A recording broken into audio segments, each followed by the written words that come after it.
everyone, welcome to Fresa Technologies YouTube channel. In this video, we are going to see how to update the service type to plan container consignment in Fresa application. Initially, we have to log into a Fresa application. After your successful login, this is how your dashboard looks. Now, we have to select the respective shipments or job.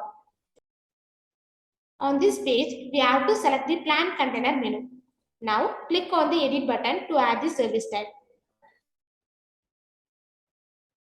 On this plan container consignment page, in the service type column, we have to select the service type. Then click on the Save Changes button.